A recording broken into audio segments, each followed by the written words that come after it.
Hello students, we are now going to discuss about simple pendulum. हम लोग क्या देखने वाले हैं? अब हम लोग देखने वाले हैं सिंपल पेंडुलम. Simple pendulum. वो सिंपल पेंडुलम कैसा होता है पहले तो ये देखिए. आप लोग ने देखा भी होगा और कई लोग ने इसको बनाया भी होगा अपने घरों पे.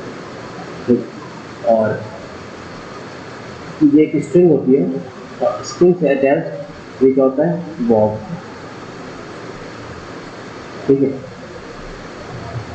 इसको किसी डोरी से ऐसे बांध देते हैं. एक छोटा सा मेटालिक या कोई भी भारी सा स्फेरिकल चीज होता है यहाँ पे ऐसे लगा हुआ. ठीक. और ये डोरी से ऐसे क्या होता है? ऐसे टंगा होता है. ठीक. इसको ये क्या हो जाता है? Length of pendulum. पेंडुलम का लेंथ होगा ये.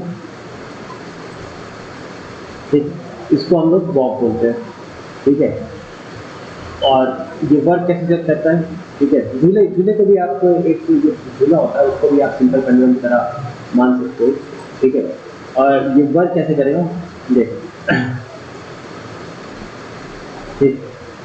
पेंडुलम को तुम ऐसे करते हो, मतलब यहाँ से ऐसे जब छोड़ोगे तो ये ऐसे ऐसे ऐसे ऐसे जाता है, यहाँ तक जाएगा और फिर क्या करेगा? फिर से ये इसी रास्ते पे, ठीक, पेंडुलम पे इसी रास्ते पे वापस ऐसे कैसे करेगा? वापस आ जाएगा. फिर से ये इस रास्ते पे जाएगा. ब्लैक से मैं फ्रंट वाला रास्ता बना रहा हूँ, ये ब्लैक से जाएगा और फिर से इसी रास्ते पे क्या होगा? वापस आ जाएगा. ठीक है. अब इसके बारे में और भी जानकारी मिले तो ये देखो कुछ इस तरीके से रहेगा. ये यहाँ पे तो ये ऐसे करते हुए यहाँ पे करते हुए ये. ठीक. इस पोजीशन को हम लोग क्या बोलते हैं? Extreme position. इसका क्या नाम होगा? इस पोजीशन का एक्सट्रीम पोजीशन. इस पोजीशन का क्या नाम होगा? Mean position. इसका नाम हम लोग देंगे मीन पोजीशन. ठीक है. बीच में है ना, इसलिए इसको मीन पोजीशन कहेंगे. इसको भी हम लोग क्या बोलेंगे? एक्सट्रीम पोजीशन बोलेंगे. इसको किस पोजीशन को? Extreme position. ठीक. समझ रहा हूँ. तो तुमने क्या क्या समझा? एक्सट्रीम पोजीशन क्या होती है? भाई ये एक्सट्रीम यहीं तक तो जा रहा है ना. ये जो पेंडुलम है, ये जो बॉब है, एक्सट्रीम यहीं तक जा रहा है. ठीक है. तो इसलिए एक्सट्रीम पोजीशन है. यहाँ एक्सट्रीम यहाँ तक जा रहा है और मीन पोजीशन जो दोनों एक्सट्रीम के बीच में है, ठीक है, उसको मीन पोजीशन कहेंगे. ठीक है. अच्छा, अब एक बात बताओ कि जब पेंडुलम को तुम यहाँ से छोड़ते हो, जब पेंडुलम को तुमने यहाँ से छोड़ा तो ये इस रास्ते पे गया और वापस आया. ठीक है.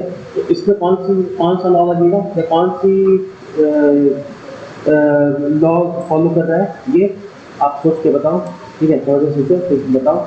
तो ये कौन सा लॉ फॉलो करेगा? Energy conservation. एनर्जी कंजर्वेशन के लॉ को क्या करेगा? ये फॉलो करेगा. Energy conservation. ठीक है. इसमें क्या होता है कि जब आप यहाँ से छोड़ते हो तो मैं फिर से बना देता हूँ एक बार डायग्राम. ठीक है. ये समझ लो तुमने छोड़ा, ये एक्सट्रीम पोजीशन ये दोनों, और ये तुम्हारा है मीन पोजीशन. Mean position. ठीक. तो यहाँ पे क्या रहता है? यहाँ पे पोटेंशियल एनर्जी मैक्स रहेगी, मैक्सिमम रहेगी और काइनेटिक एनर्जी आपकी जीरो रहेगी. ठीक है. इस पोजीशन पे क्या होगा? इस पोजीशन पे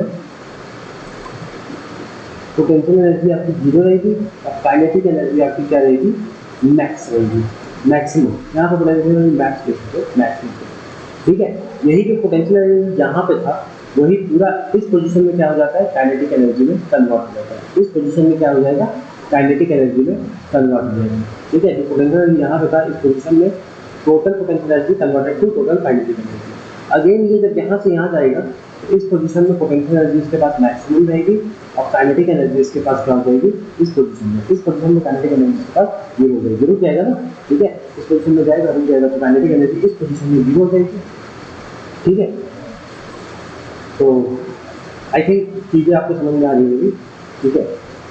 अब और आगे आओ, और आगे देखिए. पोटेंशियल यहाँ पे मैक्सिमम, यहाँ पे potential energy maximum, kinetic energy zero. ठीक.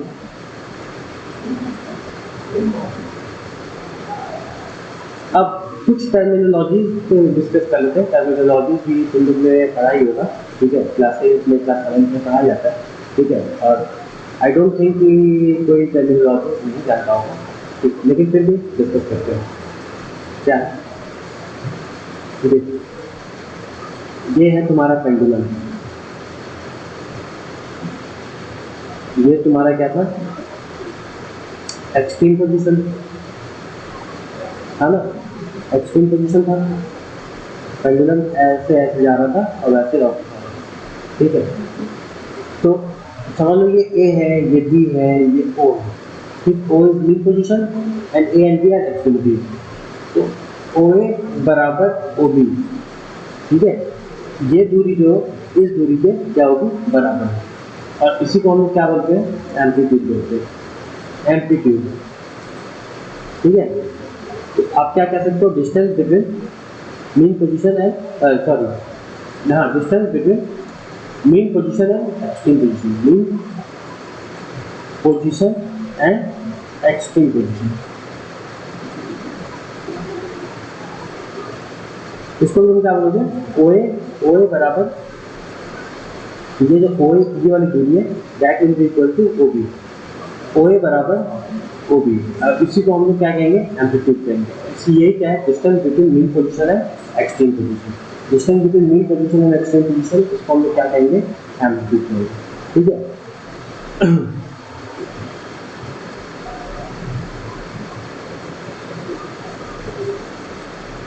अब ऑक्सीलेशन क्या होता है, ऑक्सीलेशन देखो, ऑक्सीलेशन क्या होता है, ठीक है। इस पेंडुलम को तुम यहाँ से छोड़ो, यहाँ से छोड़ोगे तो ये यहाँ तक जाएगा और फिर क्या करेगा, फिर वापस इसी रास्ते पे घूम करके इसी रास्ते पे ऐसे घूमा और फिर ये क्या हो गया, यहाँ पे वापस आ गया, ठीक है, वापस यहाँ पे आ गया, ठीक है। तो ऑक्सीलेशन क्या होता है, the periodic to and fro motion, periodic to and fro motion,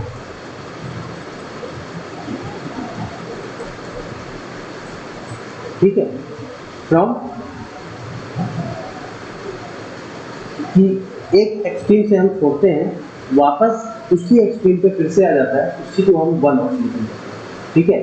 if we leave pendulum from one extreme and the returning back to the same extreme, ठीक है, उसी को हम लोग क्या कहेंगे, वन ऑक्सीलेशन कहेंगे। जैसे यहाँ से छोड़ा, ये यहाँ पे गया और वापस यहाँ पे आया, ठीक है, इसको एक ऑक्सीलेशन कहेंगे। यहाँ से गया और वापस क्या हुआ, वापस यहाँ से यहाँ आया, इसको हम लोग क्या कहेंगे, वन ऑक्सीलेशन कहेंगे, ठीक है। इसको हम लोग क्या कहेंगे, वन ऑक्सीलेशन। अगर मीन पोजीशन समझ लो कोई चल रहा है, समझ लो कोई बंदा है वो मीन पोजीशन यहाँ पे, यहाँ से छोड़ रहा है, ठीक है, धक्का मारा, यहाँ गया, फिर ऐसा नहीं कि वापस वो मीन पोजीशन का जाता है, वो ये कंप्लीट करने के बाद इस मीन पोजीशन पे आए, तब हम उसको क्या कहेंगे, वन ऑक्सीलेशन कहेंगे, ठीक है। समझ में आ रहा है, ठीक। तो अगर एक्सट्रीम से छोड़ रहा है, एक्सट्रीम पॉइंट ए से छोड़ रहा है, तो वापस उसी पोजीशन पे आता है, return back to same position, return back to same position is one oscillation, is one oscillation, ठीक है। बट अगर कोई मीन पोजीशन से छोड़ रहा है, मीन पोजीशन से छोड़ रहा है, मीन पोजीशन, ठीक है, तो रिटर्न बैक तो करे लेकिन वेलोसिटी भी उसी डायरेक्शन में होनी चाहिए, ठीक है। रिटर्न बैक,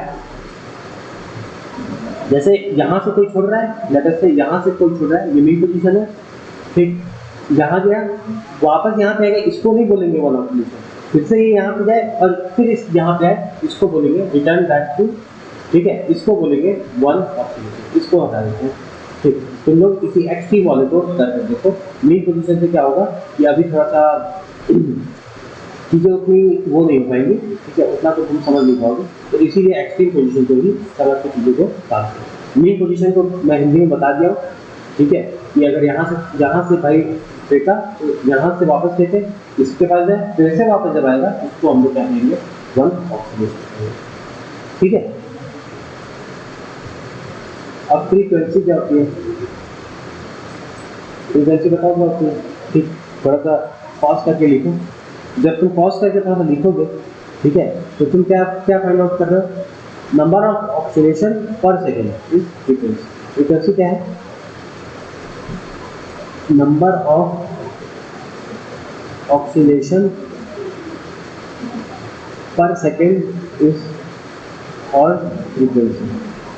इसको हम लोग क्या कहेंगे, फ्रीक्वेंसी कहेंगे, नंबर ऑफ ऑक्सीलेशन पर सेकेंड। ठीक है,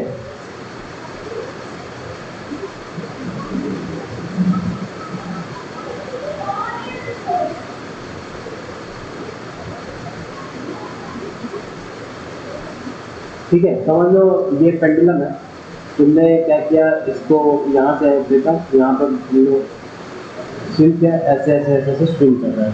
ठीक, और ये एक सेकेंड में समझ लो 20 बार ऑक्सीलेट करता है, ऑक्सीलेट। ठीक है, तो इसकी फ्रीक्वेंसी क्या होगी, फ्रीक्वेंसी क्या होती है, कल भी ये जान लो, फ्रीक्वेंसी होती है नंबर ऑफ ऑक्सीलेशन पर सेकेंड। एक सेकेंड में जितनी बार वो ऑक्सीलेट करे वो फ्रीक्वेंसी है, पर सेकेंड इज कॉल्ड फ्रीक्वेंसी। अब इसको देखो, यहाँ पे आओ, जब तुम यहाँ पे देखे ना, तो ये एक सेकेंड में 20 बार ऑक्सीलेट कर रहा है, यानी कि इस पोजीशन पे कितनी बार आ रहा है, यहाँ से गया 1 2, फिर से यहाँ गया, यहाँ आया 3, फिर से यहाँ गया, यहाँ आया 4, फिर से क्या हुआ, यहाँ गया, यहाँ आया 5। ठीक है, तो इस ऐसे एक सेकंड में 20 बार ऑक्सीलेट कर रहा है, 20 टाइम्स ऑक्सीलेट। ठीक है, तो इसको हम लोग कहेंगे फ्रीक्वेंसी इसकी कितनी है, फ्रीक्वेंसी इज इक्वल टू 20। 20 क्या है, 20 हर्ट्ज। फ्रीक्वेंसी की यूनिट जो लिखते हैं उसको हम लोग लिखते हैं HERTZ हर्ट्ज, और ऐसे हम लिखते हैं 20 हर्ट्ज। ठीक है, तो इसकी फ्रीक्वेंसी क्या हो जाएगी, 20 हर्ट्ज हो जाएगी। ठीक, अब टाइम पीरियड देखो, टाइम पीरियड क्या होता है, टाइम पीरियड। ठीक, टाइम पीरियड का जो डेफिनेशन है, time taken to complete one oscillation.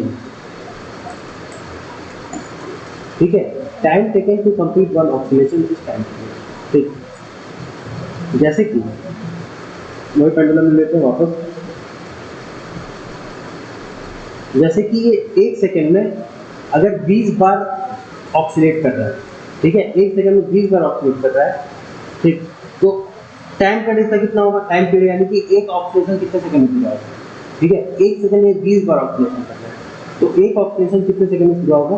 ठीक, ऐसे लिख देते हैं, अगर 20 बार ऑक्सीलेशन कर रहा है एक सेकंड में, तो एक बार ऑक्सीलेशन करेगा, यानी कि एक बार ऑक्सीलेट करेगा 20 हर्ट्ज में इसको ऑक्सीलेशन करेगा, ऑक्सीलेशन। ठीक है, इसको मिटा देना है, यहाँ पे जैसे अगर 20 बार ये ऑक्सीलेट कर रहा है एक सेकंड में, तो एक ऑक्सीलेशन कितने सेकंड में करेगा, दैट इज 1/20 सेकंड। एक ऑक्सीलेशन कितने सेकंड में करेगा, 1/20 सेकंड। ठीक है, तो टाइम पीरियड का जो यूनिट है that is second, that is second. ठीक है, यानी कि कितना टाइम लगेगा एक ऑक्सीलेशन कंप्लीट करने में, उसको हम लोग कहते हैं टाइम पीरियड। ठीक, एक और चीज जान लो, वो क्या है, relationship between time period and frequency. ठीक है, relationship between time period and frequency. तो time period is equal to 1 frequency. ठीक है, या तुम ऐसे कह सकते हो, frequency is equal to 1 time period. ठीक है, ऐसे भी चाहे ऐसे भी तो होता है, ऐसे तुम्हारे ऊपर। ठीक है, लेकिन फ्रीक्वेंसी की जो यूनिट होती है दैट इज इन हर्ट्ज, और टाइम पीरियड की जो यूनिट होगी that will be in second. ठीक है, तो अगर लेट अस से कि किसी का टाइम पीरियड है, लेट अस से समझ लो किसी का फ्रीक्वेंसी है, फ्रीक्वेंसी क्या है, फ्रीक्वेंसी लेट अस से हमारा है 25 हर्ट्ज, तो उसका टाइम पीरियड कितना है, 25 हर्ट्ज अगर फ्रीक्वेंसी है, तो उसका टाइम पीरियड कितना होगा, हम लोग ये पूछे टाइम पीरियड कितना होगा, दैट इज 1 फ्रीक्वेंसी पूछोगे, दैट इज 1/25 एंड जो भी आंसर है, ठीक, ये 4/100 आ जाएगा, that is 0.04 second is the time period, ठीक है, 0.04 second is the time period. लेकिन वैसे अगर समझ लो किसी का किसी का टाइम पीरियड दिया हुआ है, टाइम पीरियड दिया हुआ है लेट से कि 0.01 सेकेंड है टाइम पीरियड, ठीक है, यानी कि 0.01 सेकेंड में वो क्या कर रहा है, 0.01 सेकेंड में एक ऑक्सीजन कर रहा है, ठीक, तो एक सेकेंड में कितना करेगा 1/0.01, यहाँ से भी आंसर आ जाएगा।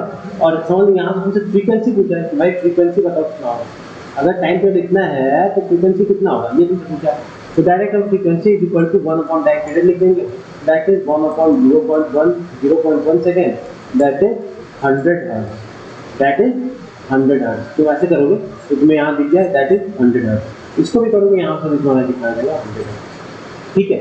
तो हमें क्या पता लगा, हमें पता लगा दोनों चीज़ कि टाइम पीरियड कैसे निकलता है, ठीक, हमें भी पता लगा टाइम पीरियड कैसे निकलता है और फ्रीक्वेंसी और टाइम पीरियड में क्या रिलेशनशिप है, ठीक। और अगर तुम अपने अपने तरीके से निकालना चाहता हो तुम अपने तरीके से भी निकाल सकते हो, रिलेशनशिप से निकालना चाहते हो उसी से निकाल सकते हो, दोनों तरीका मैंने तुम्हें बता दिया है, तुम्हें जो मन करे तुम्हें क्या करना है उसको क्या करना है अप्लाई करना है, ठीक है। देखो एक और चीज जान दो, इफेक्टिव लेंथ क्या होता है, effective length of pendulum, length of pendulum, ठीक, तो समझ लीजिए पेंडुलम है, ये लेंथ है, ये गोला पे ऐसे लगा हुआ है, ठीक है, तो इसका जो बॉब है ना, बॉब का भी तो रेडियस होगा, कुछ ना कुछ रेडियस बॉब का भी होगा, इफेक्टिव लेंथ जो होगा पेंडुलम का दैट इज L+R, ठीक है, L is equal to length of string, ये हो जाएगा LENGTH length of string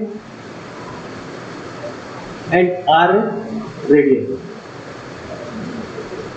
radius of bob, ठीक है, L is equal to length of string and R is radius of bob, radius of bob, ठीक है, that is the effective length of pendulum, ठीक। आगे बढ़ते हैं,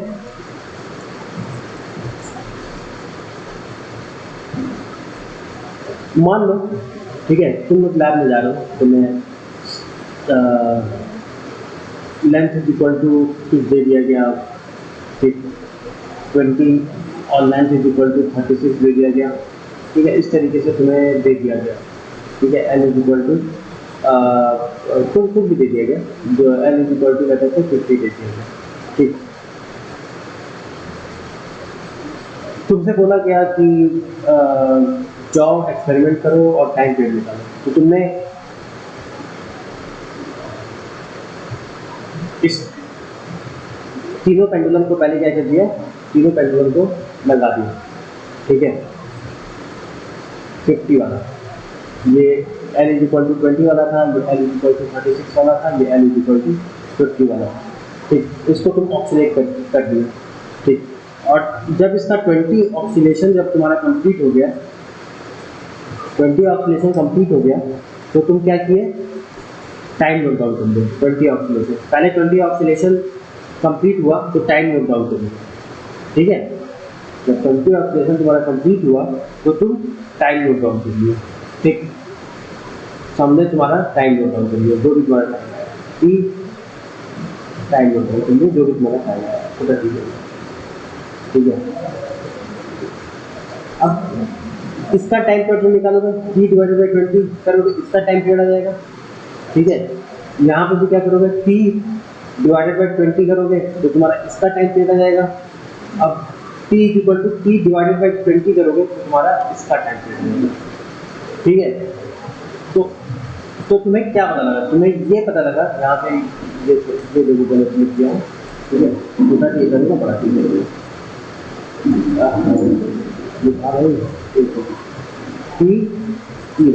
जो भी टाइम आएगा 20 ऑक्सीलेशन कराने में जो भी टाइम आ रहा है तुमने यहाँ क्या कर दिया, नोट डाउन कर दिया, 20 ऑक्सीलेशन कराने में जो भी टाइम आ रहा है। अब t डिवाइडेड बाई 20 करोगे तो तुम्हें क्या लगेगा, टाइम पता लगेगा, यानी कि time to complete one observation.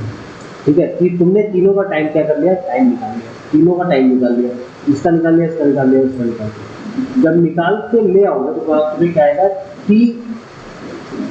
Is directly proportional to root of length, यानी कि t square is directly proportional to length. तो तुम्हें यहाँ से पता लगेगा t square is directly proportional to length. अगर तुम इसको ग्राफ में प्लॉट करोगे, जो भी वैल्यूज आ रही हैं, ठीक है, एक की नहीं, हम लोग समझ लो कभी भी एक्सपेरिमेंटेशन होता है तो बहुत सारी वैल्यूज पे काम होती है, हजारों वैल्यूज पे काम होती है। मैं वहाँ पे समझ लो तुम्हें 3 कोई वैल्यू लिखा हूँ और 3 वैल्यू पे तुम्हें क्या कर रहा हूँ, बता रहा हूँ।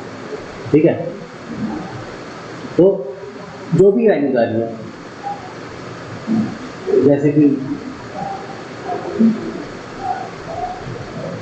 जैसे टी स्क्वायर और एल लिखो, ठीक है, और हर एक एल के लिए तुमने क्या कर दिया, तुमने जो भी वैल्यूज आ रही है टी स्क्वायर बाई एल की ऐसे ऐसे तुमने प्लॉट कर दिया,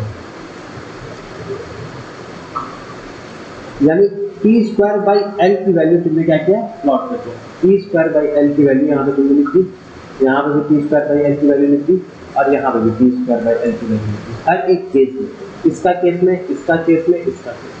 ठीक है, और उसको क्या कर रहा हूँ, ग्राफ के साथ प्लॉट भी करते जा रहा है। ठीक है, उसको क्या तुम कर रहे हो, ग्राफ के साथ प्लॉट भी करते जा रहे हो। तो हर एक केस में, हर एक एल के लिए एक टी स्क्वायर बाई एल की वैल्यू लिखेगी। ठीक है, जब तुम उसको प्लॉट करोगे तो that will give you a straight line. ये तुम्हें क्या देगा, एक स्ट्रेट लाइन देगा, that will give you a straight line. What, T square is directly proportional to L. तुम्हें क्या पता लगेगा, T square is directly proportional to L. ठीक है, ठीक। अब जब तुम इसका स्लोप फाइंड आउट करोगे, स्लोप जब इसका फाइंड आउट करोगे तो that will be 4 pi square by G. ठीक है, ये क्या आ जाएगा, 4 pi square by G, that is the slope of the line. ठीक, चलो एक और चीज को बताते हैं, that is the formula formula क्या होता है, टी स्क्वायर और एल। ठीक, तो time period of the pendulum, time period of the pendulum t is equal to 2 पाई, अरे यार कैसा लिखा गया, चलो इसको मिटा करके सही लिख देते हैं। 2 पाई वो नहीं दिख रहा था, वो कितना नहीं दिख रहा था, 2 pi root over L by G. Time period क्या आ गया, 2 pi root over L by G. ठीक है, ये तुम्हारा टाइम पीरियड आ गया। तो हमें यहाँ से क्या दिखा, हमें यहाँ से दिखेगा time is directly proportional to root over L. ठीक है, and time is inversely proportional to 1 upon root over T है, time is proportional to root है, दैट इज ओके। ठीक है, time is directly proportional to root over L, यानी कि as you increase the L, ठीक है, as L increases, as जैसे जैसे तुम लेंथ बढ़ाओगे टाइम पीरियड क्या होगा, बढ़ता जाएगा, लेंथ बढ़ाओगे टाइम पीरियड क्या होगा, बढ़ता जाएगा। And time period is inversely proportional to G. ठीक, यानी कि if you increase the G, अगर जी बढ़ रहा है तो टाइम पीरियड क्या होगा, घटेगा। ठीक है, और जी घट रहा है, जी अगर घट रहा है तो टाइम पीरियड क्या होगा, दैट विल बढ़ेगा। ठीक है, समझ में आ रहा होगा तुम्हें। ठीक, इफ ऑन अर्थ, अगर अर्थ की बात किया जाए, इफ ऑन अर्थ, अगर अर्थ की बात किया जाए तो since if on earth G is equal to constant, G भी एक कॉन्स्टेंट वैल्यू मिलेगा, that is equal to 9.8 metre per second square. अगर अर्थ की बात किया जाए तो जी इतना कॉन्स्टेंट वैल्यू मिलेगा और उसका क्या होगा, 9.8 मीटर पर सेकेंड स्क्वायर। तो सिर्फ हम ये बोल सकते हैं T is directly proportional to root over L. If on earth, अगर अर्थ की बात की जाए तो T is directly proportional to root over L, और T square is directly proportional to L, दोनों में से कुछ भी कर सकते हैं। ठीक है, टी स्क्वायर डायरेक्टली प्रोपोर्शनल और T is directly proportional to root over L. यानी कि मीन्स कि अगर तुम एल बढ़ा रहे हो, if you increase the L then T will also ठीक है, if increase the L, if L increase then, ठीक है, अगर एल इंक्रीज कर रहे हो तो T will also increase, time period will also increase, अगर एल इंक्रीज होगा टाइम पीरियड ऑल्सो। ठीक है, आगे बढ़ते हैं और भी चीजें देखते हैं।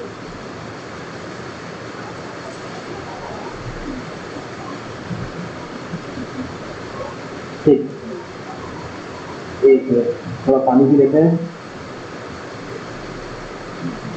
सो वी रिटर्न बैक, हम लोग अब क्या करें, ठीक है, तो हमें ये दिखा कि डायग्राम ऑफ रूट ओवर है, ठीक है, तो समझ लो आपके पास दो दो पेंडुलम है, ठीक है, एक का लेंथ एल है और दूसरे का लेंथ 2l, ठीक है, तो कंपेयर, अगर मैं बोलूँ compare time period, time period तुम्हें कंपेयर करना है, टाइम पीरियड, ठीक है, तो क्या करोगे, कुछ नहीं करना है, डायरेक्ट T1, अगर 1 की बात करें T1 is equal to 2 pi root over L by G, और T2 क्या सेकंड वाले के लिए क्या लिखोगे, 2 pi root over 2l by G, 2l by G ये लिखोगे, ठीक है। अब कंपेयर, जब भी कंपेयर करना हो तो हमें क्या करना होगा, T1 बाई T2 कर देंगे, आंख बंद करके बिना कुछ, यहाँ से हम देखते हैं क्या निकल जाता है, 2 pi root over L by G divided by 2 pi root over 2l by G, what is it, ये है क्या, देखिए यही तो है ना, 2 pi root over L by G divided by 2 pi root over 2l by G, यही तो है, that is 2 pi root over L by G into root over G divided by 2 pi root over 2l, यही तो है ना भाई, यही तो है, यही तो है, ये इससे कट गया, ये इससे कट गया, रूट ओवर एल कट गया, दैट इज ये क्या दिया, that is T1 is to T2 is equal to 1 is to root over 1 is to 2 नहीं 1 is to रूट 2, ये तुम्हें दे देगा, ठीक है, कंपेयर करोगे टाइम पीरियड तुम्हें क्या मिलेगा, ये मिलेगा, ठीक, चलो अच्छा एक और चीज था, time period is equal to, फिर से इसको देखते हैं, 2 pi root over L by G, ठीक है, दैट इज, इसका क्या मतलब है, means time period is inversely proportional to 1 upon root, यही तो है ना, 1 अपॉन रूट ओवर 2, ठीक है। अब समझ लो, मैं तुझे क्वेश्चन पूछता हूँ कि तुम्हारे पास एक पेंडुलम है, ठीक है, पेंडुलम है जिसका टाइम पीरियड, यहाँ पास एक पेंडुलम है, ठीक है, जिसका टाइम पीरियड है, समझ लो 5 सेकेंड, टाइम पीरियड है 5 सेकेंड, इफ यू टेक, अब तुम इसको, ये कहाँ पे, अर्थ पे, टाइम पीरियड इज अर्थ, अगर तुम इसको मून पे ले गए, इसी पेंडुलम को क्या कर रहे हैं, मून पे ले गए, मून, तो इसके टाइम पीरियड में क्या होगा, ठीक है, क्या टाइम पीरियड कम हो जाएगा, बढ़ेगा क्या, ठीक है, तो मून पे तुम्हें क्या करना है, time period is equal to 2 pi root over L by G, ठीक है, देखो अर्थ का ग्रेविटेशन फोर्स क्या होता है, 9.8 मीटर पर सेकेंड, इसमें सबको पता है, ठीक है, आई थिंक पता होगा, सबको ही पता है, ठीक, मून का क्या है, मून का कम होता है ना, मून का जो भी ग्रेविटेशनल फोर्स होगा वो कम होगा, ठीक है, that is equal to somewhere around 1.6 metre, इसका कम होता है, बस सुन लीजिए, ठीक है। अब देखो जो इसका टाइम पीरियड होगा ना, सिंस जब मून पे जाओगे everything will be same, 2 pi root over L by g of the moon, ठीक है, लेंथ विल बी सेम, अब ये कम हो गया है, ये कम हो गया, time period of the moon क्या हो जाएगा, बढ़ जाएगा, यानी कि अर्थ पे अगर 5 सेकंड ले रहा था, ठीक है, अर्थ पे अगर एक मिनट, सॉरी थोड़ा कोई दरवाजे पे आ गया था, बट अगेन हम लोग स्टार्ट करते हैं, तो time period is equal to 2 pi root over L by G, अब since G of the moon कम हो गया ना, तो टाइम पीरियड क्या हो जाएगा, बढ़ जाएगा, यानी कि जो भी होगा वो 5 से बड़ा हो जाएगा, ठीक है, 5 से बढ़ जाएगा, 6 हो सकता है, 7 हो सकता है, जो भी होगा हम इसको जा रहे हैं, हमें बस इतना जानना है कि क्या होगा, 5 से कम होगा, 5 के बराबर रहेगा, 5 से बढ़ जाएगा, हम बस ये कह सकते हैं 5 से बढ़ जाएगा। अब कैलकुलेशन वो आता है, वो अलग चीज़ है, वो हम लोग अपना क्लास में आएंगे, जब तुम लोग क्लास में आओगे ना तो कैलकुलेशन भी तुम्हें क्या करेंगे, बताएंगे, ठीक है, एक मून वाला प्रॉब्लम भी बताएंगे, मून वाला प्रॉब्लम में तुम्हें कैलकुलेशन भी क्या करेंगे, कराएंगे, ठीक है। चलो अब आगे बढ़ जाओ, तो फिर से ये फॉर्मूला देखो, time period equal to 2 pi root over L by G. ठीक है, अच्छे से देख रहे हो ना? एक और सवाल हम तुम्हारे सामने करते हैं। ठीक, समझ लो ये पेंडुलम है,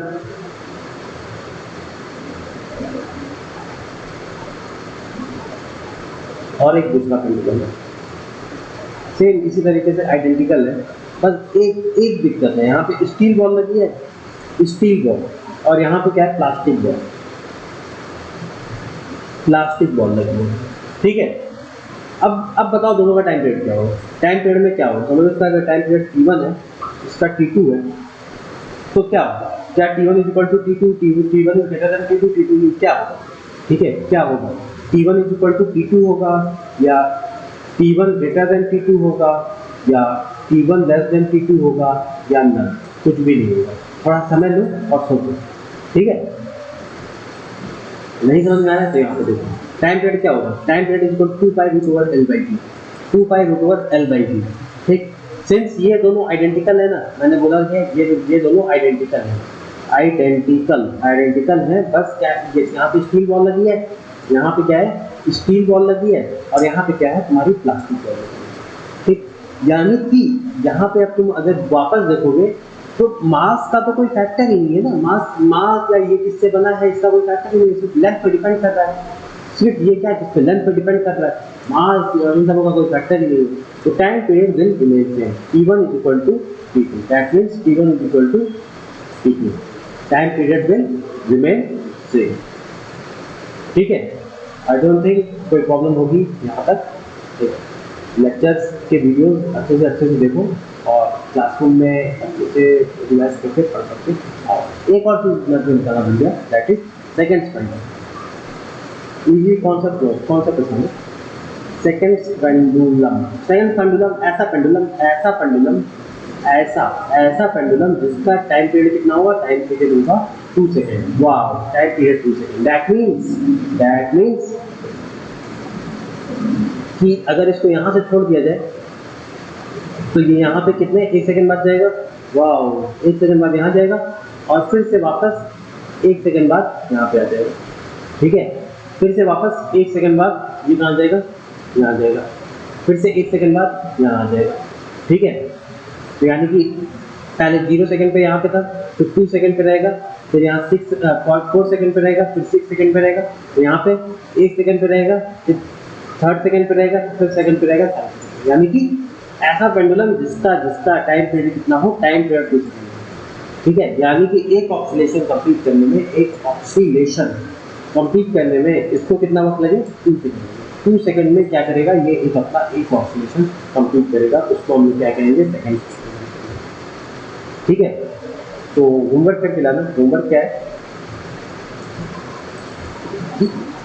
length of string of second pendulum, LENGTH, length of string of second pendulum,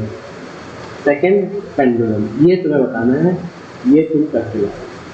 ठीक है, आज की क्लास को यहीं ओवर करते हैं, चैप्टर आपका ओवर हो गया है। ठीक है, नेक्स्ट क्लास में हम लोग डिफरेंट चैप्टर डिफरेंट टॉपिक करेंगे। थैंक यू, और प्लीज लाइक शेयर और सब्सक्राइब करना ना भूलें।